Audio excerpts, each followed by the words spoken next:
Olá, boa noite. Boa noite. Brasil vira aliado preferencial dos Estados Unidos fora da OTAN. Na prática, os dois países se aproximam na área militar. Estados Unidos anunciam morte de filho de Osama Bin Laden. Presidente Jair Bolsonaro cria programa Médicos pelo Brasil, que substituiu Mais Médicos. Polícia encontra mala de dinheiro com doleiro dos doleiros. Para enfrentar a concorrência com aplicativos, os taxistas decidiram se reciclar. Os Estados Unidos anunciaram oficialmente que o Brasil é um aliado preferencial extra-OTAN. Nas redes sociais, o presidente da República, Jair Bolsonaro, afirmou que a medida é mais que importante para a defesa brasileira. A medida foi uma promessa feita por Donald Trump a Bolsonaro durante uma viagem do presidente brasileiro a Washington. Ao todo, 17 países receberam a classificação do governo norte-americano de aliados extra-OTAN. Entre as nações estão Coreia do Sul, Austrália e Argentina. Segundo o Departamento de Estado americano, as vantagens de ser um aliado extra-OTAN incluem o acesso a armamento americano. Ainda segundo o órgão, a indicação foi uma decisão tomada pelo presidente Donald Trump e reforça a relação bilateral entre o Brasil e os Estados Unidos.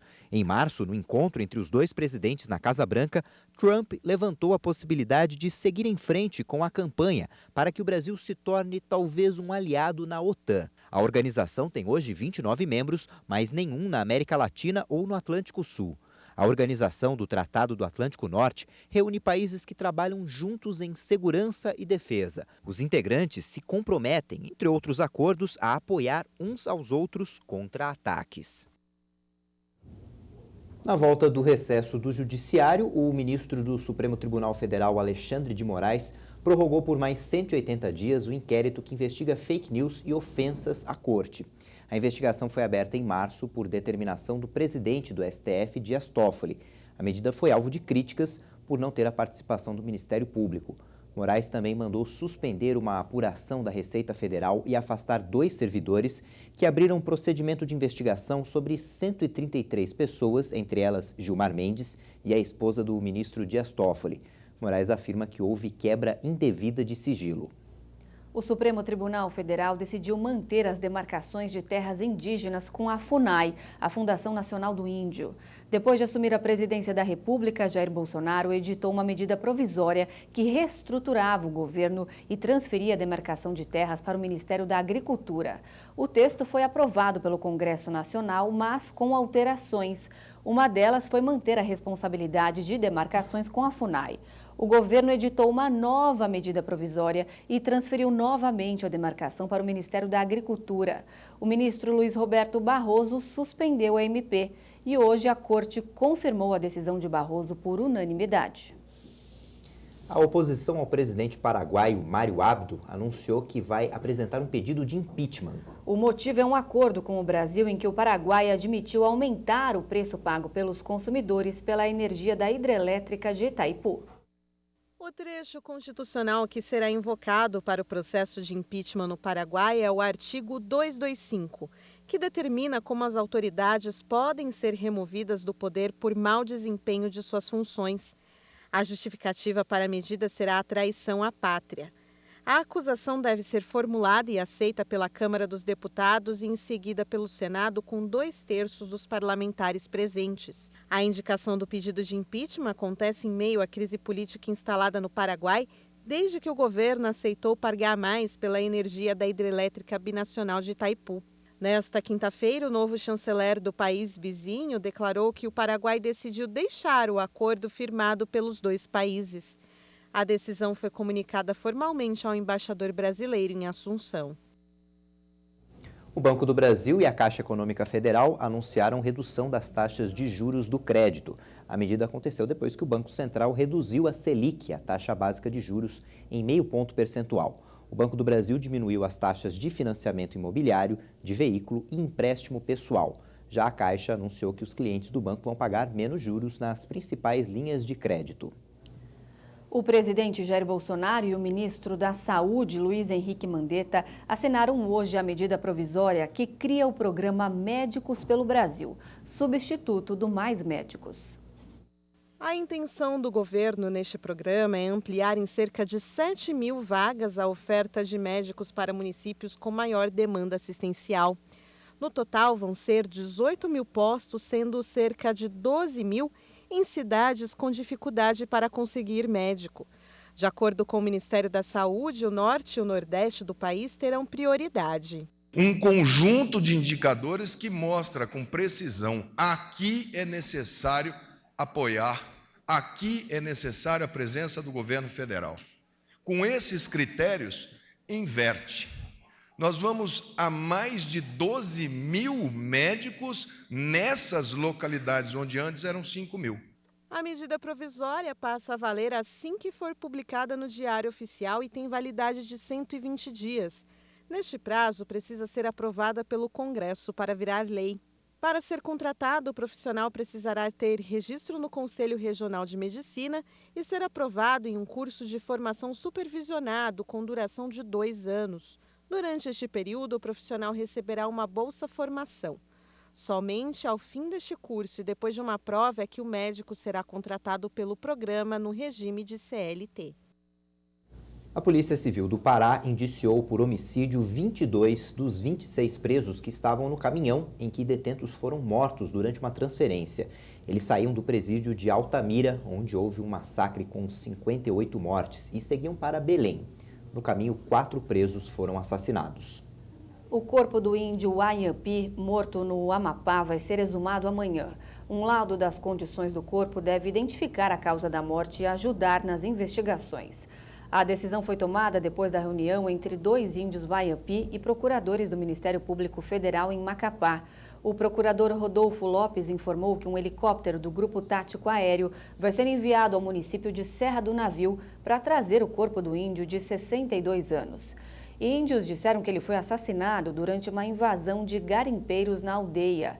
A Polícia Federal foi ao local e declarou que as primeiras buscas não identificaram nenhum indício de invasão.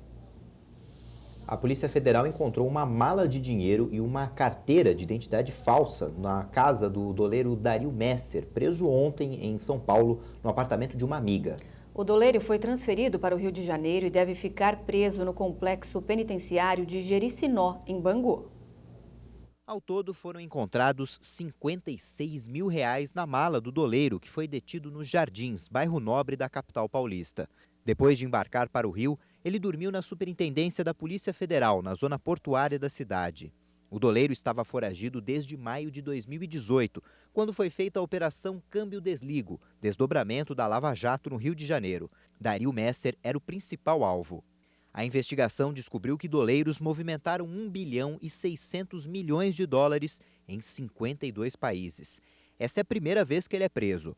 Messer responde a inquéritos policiais desde o fim dos anos 80. Durante esse período, ele movimentou dinheiro de forma suspeita de políticos, empresários e criminosos. De acordo com o Ministério Público Federal, Dario Messer, juntamente com os colaboradores Tony e Juca Bala, desenvolveu uma complexa rede de câmbio paralelo baseada inicialmente no Brasil e depois no Uruguai. Essa complexa rede de doleiros teria sido utilizada pelo ex-governador Sérgio Cabral por meio dos irmãos doleiros Renato e Marcelo Chebar, para enviar recursos ao exterior. A Justiça decidiu manter preso um dos suspeitos de invadir celulares de autoridades. A Polícia Federal tinha pedido a soltura, mas voltou atrás quando descobriu indícios de que ele tinha conhecimento da invasão das contas do aplicativo Telegram.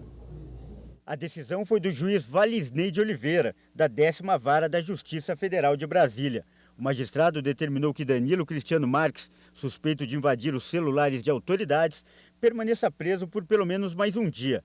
A medida foi anunciada depois que a Polícia Federal apresentou indícios de que o investigado sabia que Walter Delgatti, conhecido como Vermelho, hackeava contas do aplicativo Telegram. Pouco antes, a própria PF tinha pedido a suspensão da prisão temporária de Danilo. Ele foi preso na semana passada pela Operação Spoofing, que investiga as invasões. O ministro do STF, Alexandre de Moraes, o ex-procurador-geral da República, Rodrigo Janot, e outros procuradores da Operação Lava Jato foram algumas das vítimas. A partir de agora, todas as operações com criptomoedas devem ser declaradas à Receita Federal. O objetivo da medida é combater a sonegação fiscal. Com as novas regras, pessoas físicas, jurídicas e corretoras ficam obrigadas a informar a Receita toda vez que movimentarem criptomoedas como os bitcoins. A Receita Federal quer saber quem está usando esse dinheiro, quanto está pagando e de que forma é feita a negociação. As informações devem ser prestadas até o último dia útil do mês seguinte ao da operação. As corretoras, chamadas de exchanges, também vão ter que fornecer um relatório anual dessas operações, sob pena de serem multadas por atraso ou informação incorreta. A intenção com a medida é combater a sonegação fiscal e evitar crimes como lavagem de dinheiro e remessa ilegal de divisas ao exterior. Em nota, a Receita Federal disse que vários países têm aumentado a coleta dessas informações. Isso acontece depois que foi constatado que grupos estariam usando o sistema para cometer crimes fiscais e até usando dinheiro para financiar o tráfico de armas e o terrorismo. Os motoristas de táxi de São Paulo decidiram se reciclar. Além da maioria aderir aos aplicativos, ninguém quer reajuste nas tarifas, que não sobem desde 2015. É melhor deixar como está num mercado lotado, em que os 40 mil táxis competem com mais de 50 mil carros de aplicativo. A dona Geni é uma cliente tradicional do serviço de táxi. Muito bom. Os táxis são bons, são limpos, os motoristas são educados, acabou, agora o pessoal não fuma mais dentro dos carros, sabe? A qualidade é muito boa. O que a dona Geni faz ajuda pessoas como o Diego, que é taxista há 10 anos. Com a profissão, ele já colheu bons frutos. Mas quando os aplicativos de transporte individual chegaram em São Paulo, tudo mudou. Em busca dos preços mais baixos, muitos clientes começaram a chamar outros meios de transporte.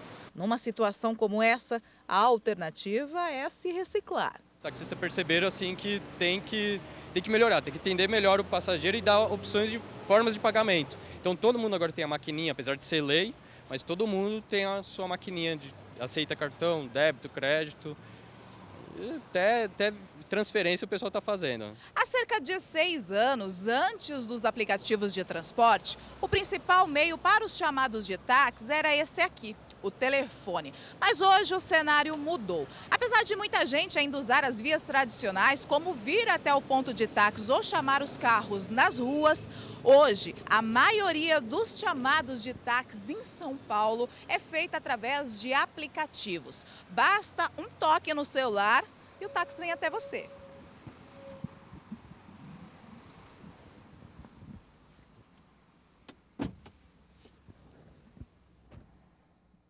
Um dos aplicativos usados pelos taxistas é o da Prefeitura de São Paulo, que não cobra taxa do motorista e permite que o passageiro peça desconto no valor da corrida. O pessoal tem gostado, porque ele dá desconto. É dia e noite, tanto de dia como à noite ele dá desconto. O dia inteiro e a noite inteira, de 10% até 40%. Hoje em dia é comum ver ponto de táxi vazio. Quem roda mais são os motoristas que aderiram aos aplicativos. Os táxis acabam se concentrando nas regiões centrais da cidade e nos horários de pico, onde os usuários buscam a agilidade dos corredores de ônibus.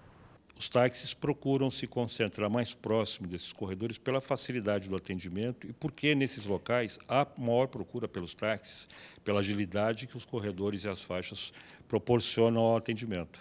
Segundo o Sindicato dos Taxistas de São Paulo, o que aconteceu com o setor é um velho conhecido de todos, a lei da oferta e da procura. Com o desemprego, muita gente buscou sustento trabalhando com aplicativos. Com o excesso de oferta, a concorrência para eles ficou ruim. Até porque as pessoas têm a ilusão de que esse sistema é mais barato, quando muitas vezes o táxi fica muito mais barato que o carro de aplicativo, porque o táxi tem uma tarifa única, estabelecida pelo poder público, que é fixa, enquanto os aplicativos praticam tarifas dinâmicas que oscilam ao longo do dia, em diversos horários, nos horários de pico. Mas depois do baque inicial, aos poucos a vida dos taxistas vai melhorando. Se readaptaram à nova realidade e reinventaram a profissão. O aplicativo do transporte fez com que o serviço melhorasse? Com certeza, melhorou e eu acho que tem que melhorar mais ainda. Eu acho que isso está colocando as pessoas no próprio lugar, que Antigamente a gente ficava aqui parado o tempo todo esperando as pessoas chegarem. Eles vinham até aqui, o público era fiel e eles aprenderam que para se chamar táxi é só ligar. Então não tem mais aquele público todo que vem para cá, então a gente tem que correr atrás, tanto na rua e esperar também o aplicativo tocar. E assim as coisas vão, a princípio dá um choque, depois a gente se acostuma e vai melhorando as coisas, a gente vai vendo que não é tão ruim assim.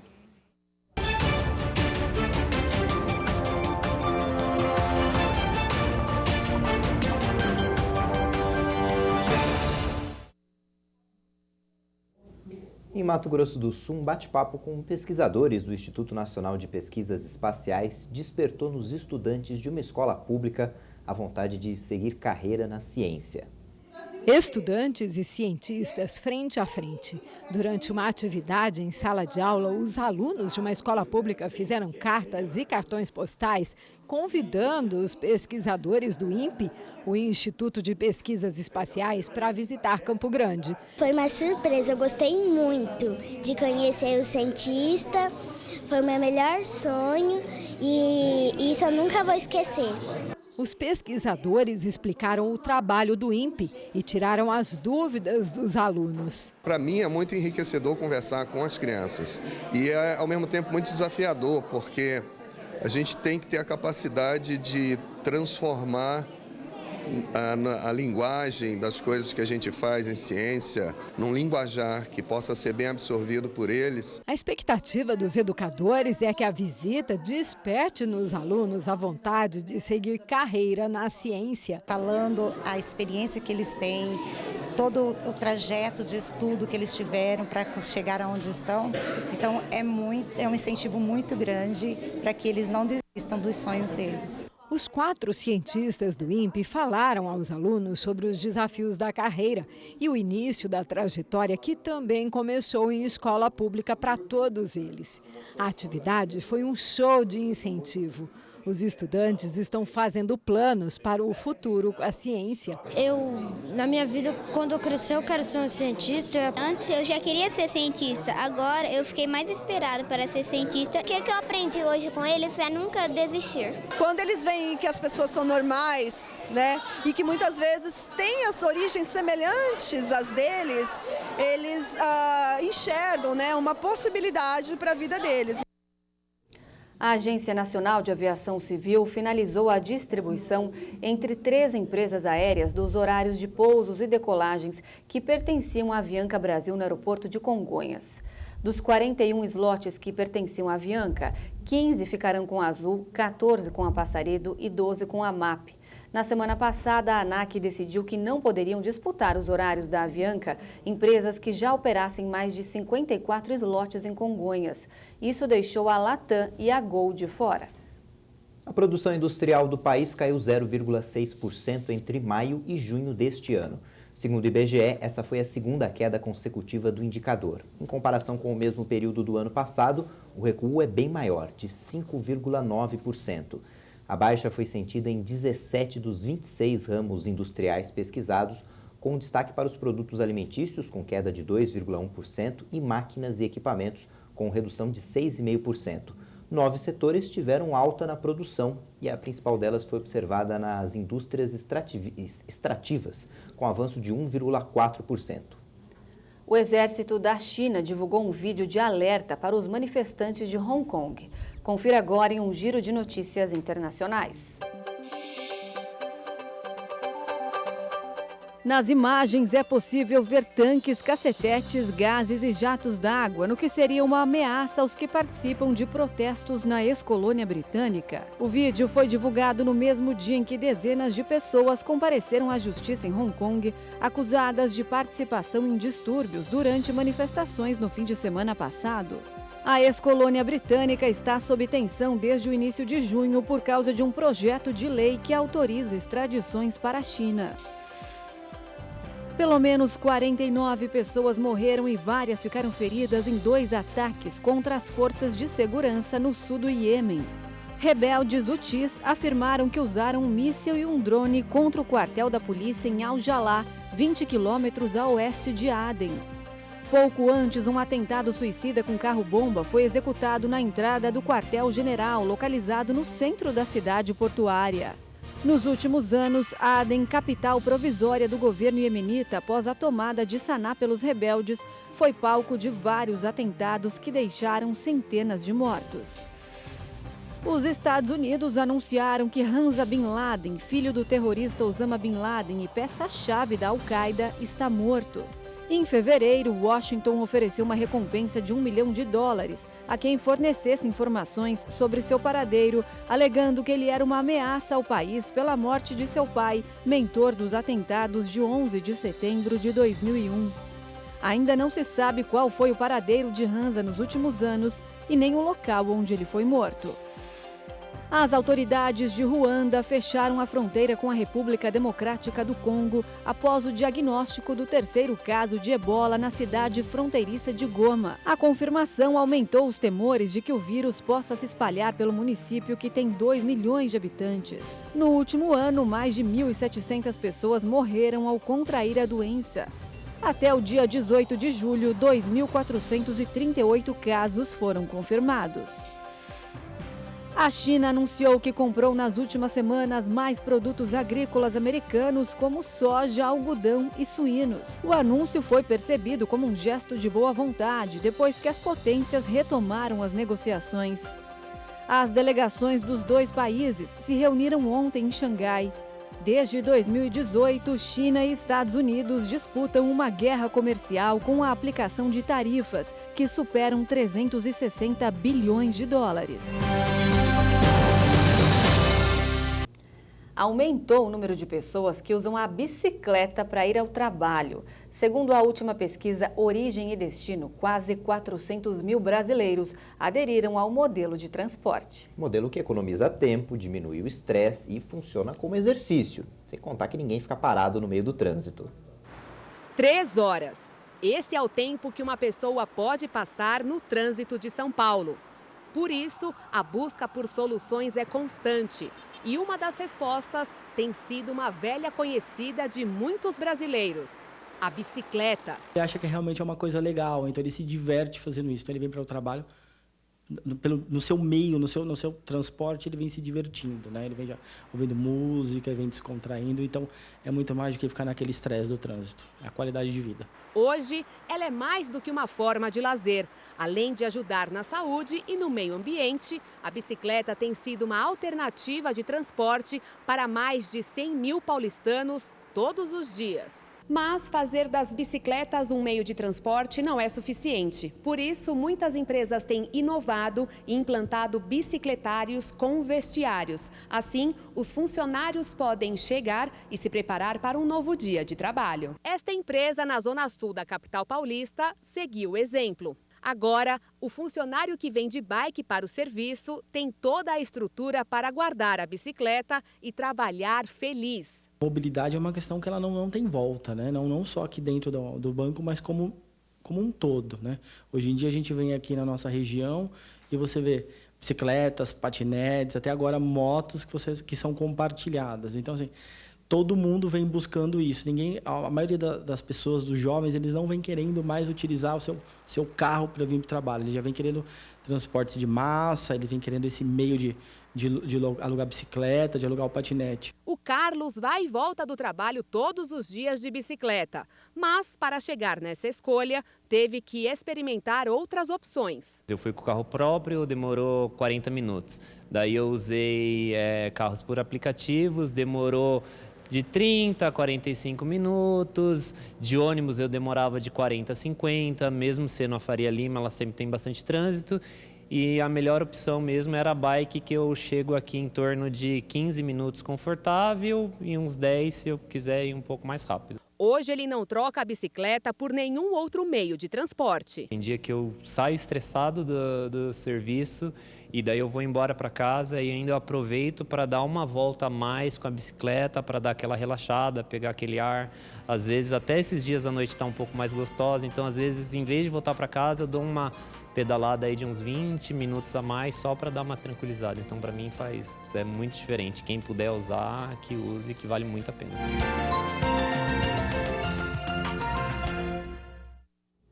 E essa edição termina aqui. Você pode rever as reportagens no nosso canal do YouTube. Aproveite e se inscreva. Uma boa noite para você e até amanhã. Boa noite, até amanhã.